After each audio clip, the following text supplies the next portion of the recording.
ইসলামের শত্রুরা হুঁশিয়ার শব্দ, হুঁশিয়ার শব্দ, ইসলামের শত্রুরা।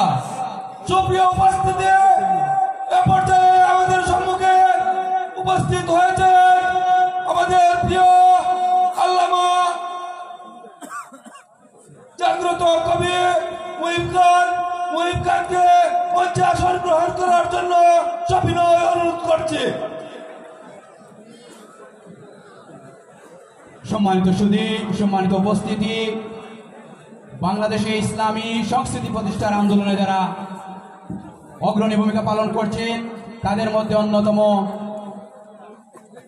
কবি মুজাহিদুল ইসলাম বুলবুল, দুঃখিত আল্লামা মুহিব খান। এখন ওনাকে